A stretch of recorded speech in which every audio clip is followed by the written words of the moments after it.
built the original two. The Infatti brothers, Infatti organ. Fratelli is what that two has. Yes.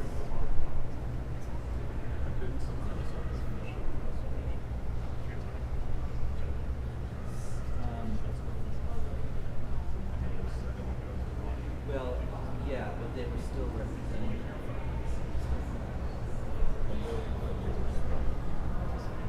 of the Ruffati part of it. This one also has been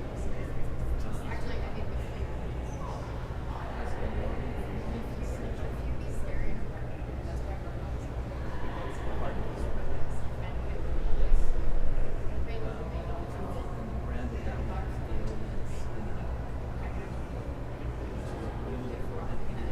or I'm working in property with the as well. So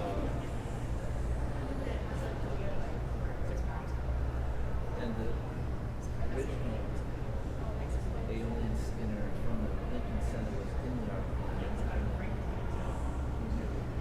That is the Infatti brothers or the Aeolian Skinner. It was kind of neat.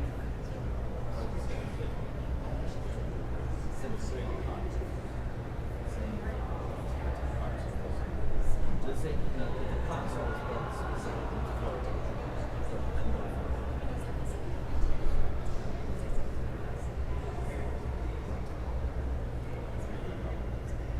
this organ. Well, when we started the restoration project, they told us that a completion would be valued at $21 million. Yeah. Which is why it was really good.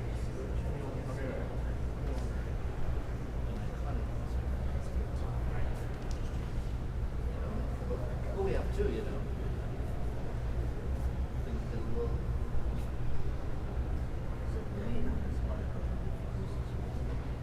No, that one is called the motor console because it gets us to over. But that was restored at the same time that we had a and they used that console during Glory of Christmas. And Glory of Easter, because they couldn't use this one because this is where all the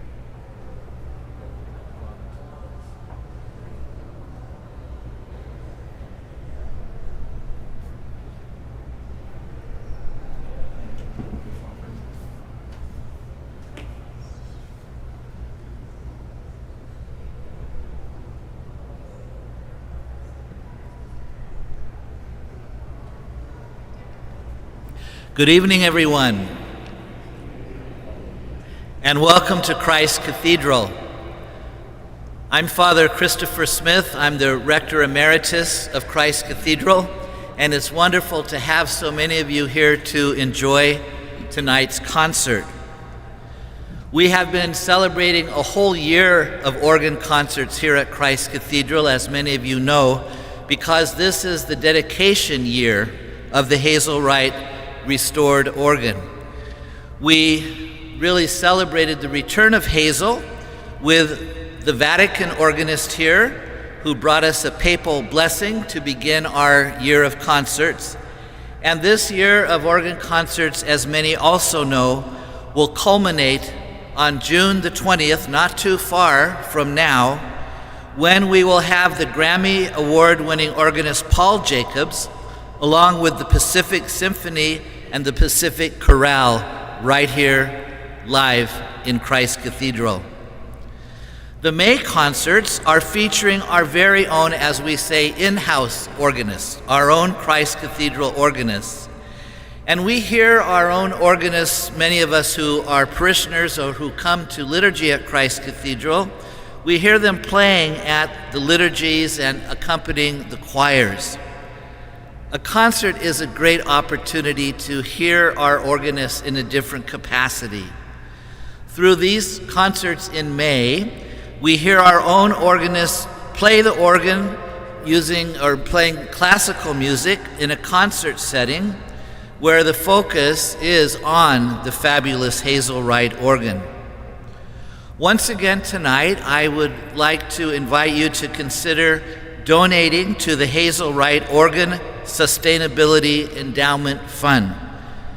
It is a big project to maintain such a magnificent organ, and tonight we will be selling CDs. There's a beautiful book on the Hazel Wright pipe organ, and any proceeds from those sales will go toward the sustainability fund of the Hazel Wright organ. We are also supported by members of the community, and the continued maintenance of this organ is really important so that everyone will be able to hear this organ for generations to come. If you'd like to make a further donation to endow the Organ Sustainability Fund, please contact the Orange Catholic Foundation. Well, speaking of generations to come, we hope that you will join us on Wednesday, May 31st, to hear the next generation of organists that we are honored to be able to help teach and form. They are our very own Christ Cathedral organ scholars. These young people are some of the most talented teenage organists in the country, and it is a privilege for us to have them with us. And I know that they know I'm so proud of them, and I would not want you to miss what promises to be a spectacular concert, May the 31st. And speaking of spectacular, our concert organist tonight is Mr. David Ball. David is the Christ Cathedral head of music and the cathedral's principal organist. We have been blessed these past years at Christ Cathedral with David's leadership and talent in heading a first-class cathedral music ministry. David is a true maestro. Not only mastering the technical aspect of organ playing, David is a true artist, and you will see that tonight and hear that tonight in interpreting the music and bringing out the huge array of color and tones that comprise the Hazel Wright organ. We're in for a real treat this evening. Please welcome Mr. David Ball.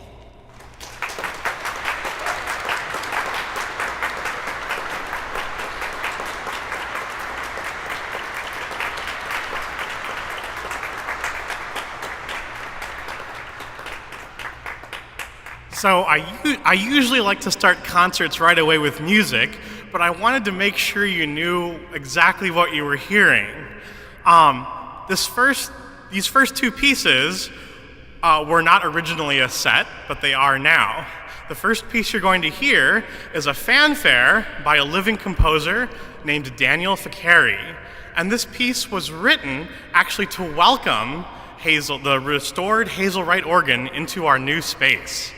At the very first, when the organ was handed over from the Ruffatis to the diocese, there was a special ceremony that only a few were attended. But in that ceremony, the late Fred Swan played, the organ was then handed over to the diocese, and then I was to be the first person to play the newly restored instrument, now in the hands of the Catholic Church.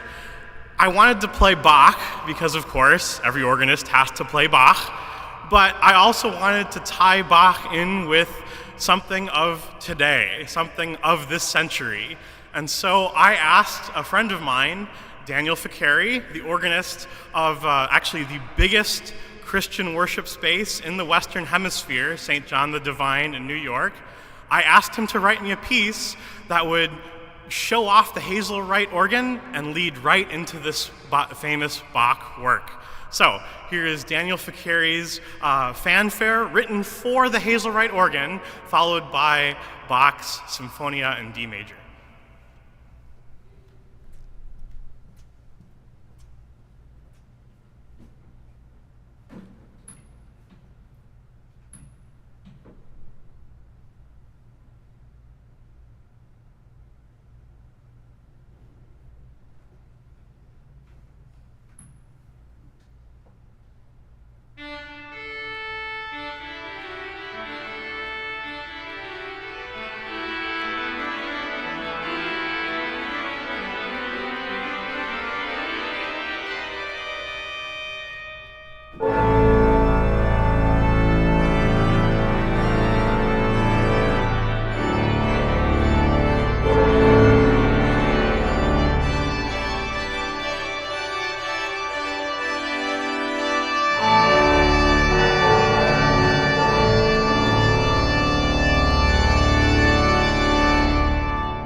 And now for something a bit more relaxing. So, for all of those, I hope that you all on iTunes or Spotify or in the back here, I hope you buy the recordings that myself and Dr. Emma made on this organ. I'm so happy that those recordings are made because wherever you listen to music, wherever anyone listens to music, people can hear the Hazel Wright organ in its new restored form, which is excellent.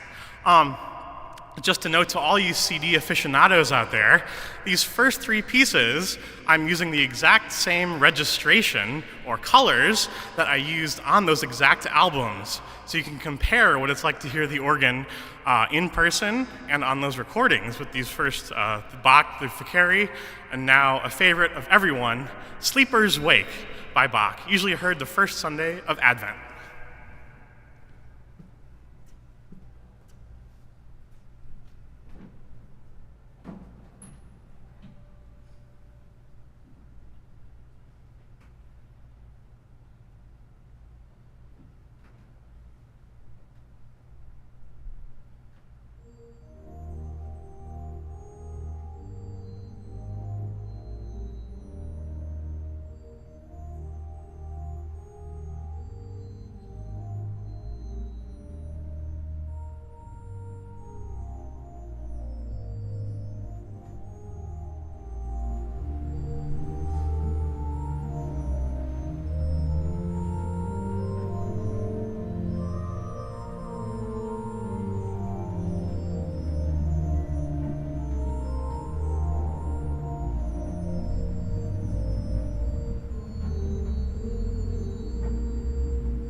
So when Father Christopher greeted us, he mentioned my students, who I'm very proud of, the organ scholars here at Christ Cathedral.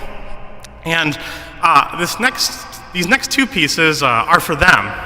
They asked me what makes Bach special, which is a very difficult question to answer. But one of the things I told them was that Bach lived at the end of the Baroque period, and so you really don't know what Baroque music sounds like if you just listen to Bach. So the idea of Bach writing all these preludes and fugues was really Bach's idea.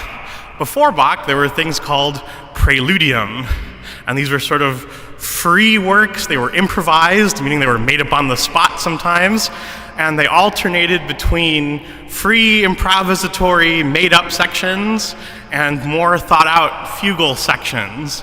And so this next work is by Nicholas Bruns, precursor of Bach, and this is one of those preludium. It's not really a prelude, it's not really a fugue, it's sort of in between. And Bruns was a very wild man. He liked to play organ, and when he was playing with his feet, he would pick up a violin and play violin while he was playing with his feet. And he did all sorts of crazy things. So I'm now playing this as a teaching tool to explain to my organ scholars and all of you what makes Bach special. This is what Baroque music sounded like before Bach, and it's wild, and it's fun, and I'm going to use lots of different colors that I hope crazy Bruns would be proud of. So here is a preludium by Nicholas Bruns, somebody who lived before Bach.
So in contrast to that, next work is by Bach, and many organists know and love this piece.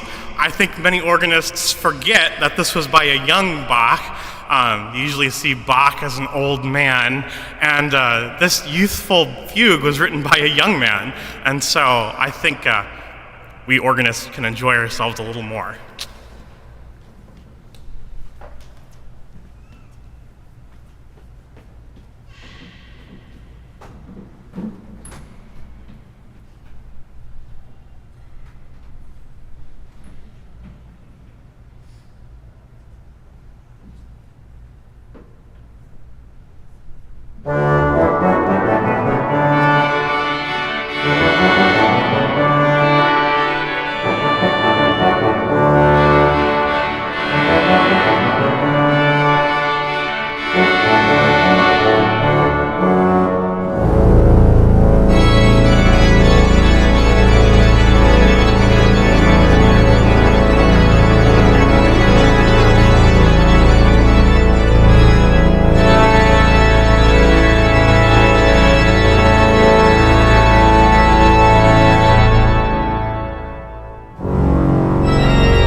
So if you'll notice, that Bach interpretation has sent my page turner running.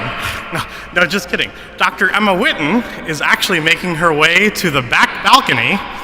And just to note for all of you sitting up there, Dr. Witten is going to use the back console, which was also part, people forget that this place actually has two of the world's biggest organ consoles in the world. The one you see up front here on most of the pictures, and hidden in the back there, a second 5-manual console with pedal. So that's 6 keyboards in the back, and it was very special. A wonderful donation came in at the last minute during the 10-year restoration process and allowed us to refurbish both consoles. So both of these control centers can actually control the entire organ, and for very special pieces, we can actually do organ duets. So many churches in Europe have a big organ in the back or the front and a small organ on the other side. This is one of the only spaces in the world where you have almost equal forces back and front. So it's a very exciting space to do actual dueling organ repertoire. It's a very small subset of music, and very few composers write for it.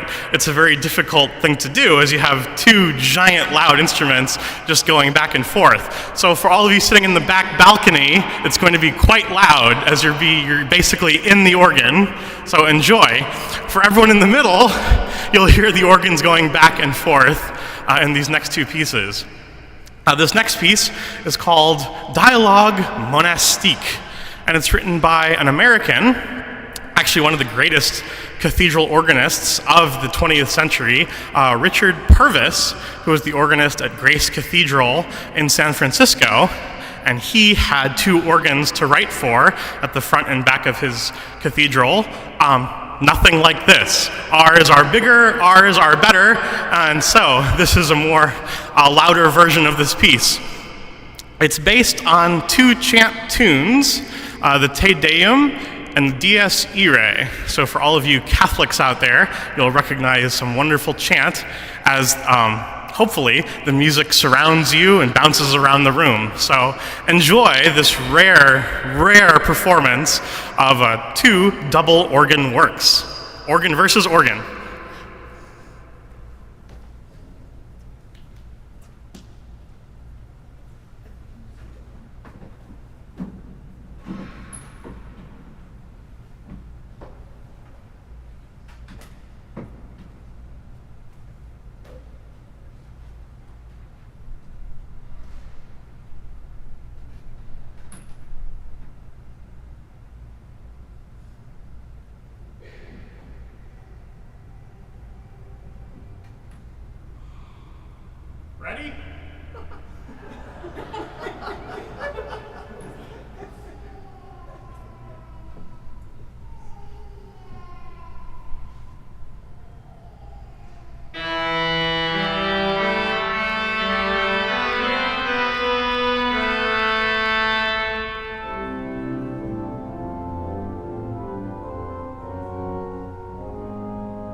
Well, that was the loud one, and hopefully you got the full surround sound effect that you will get in very, very few buildings and acoustics in the world. Emma and I were taking advantage not only of the amazing Rufati shamads on either side, but also Walker organ divisions that are on either side as well, probably used in ways that were probably not intended, but we did it. So hopefully it was a fun surround sound effect from downstairs. In any case, the last piece on the program is a very Catholic piece, and that's what I'd like to say about it. I'm a Catholic organist. I grew up in the Midwest. And what is special about Catholic music is chant. And this piece is an improvisation on a chant that we all sing at Easter, Victime Pascali. It's the Easter sequence. These melodies go back centuries. And Charles Tournemire was a Catholic organist like myself. And at one point in the early 20th century, he improvised on this Easter chant. Again, this song that Catholics have been singing for centuries. And this is it's a really interesting, it's an improvisation that was later written down. So what we're sort of doing is peering into this one Catholic organist's life in one night, one quiet night in some Parisian church. And this is what this man felt about this chant, about his faith, about Catholicism, about the amazing melodies that the Christian church has brought to the world. So, thank you all for coming tonight. We hope to see you in 2 weeks on May 31st when you will hear truly some of the most talented teenage organists in the country are organ scholars here at Christ Cathedral. So one more loud piece. This is Tournemire's improvisation on the ancient Catholic chant, Victime Pascali Laudes, Christians praise the Paschal victim.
Hazel's back.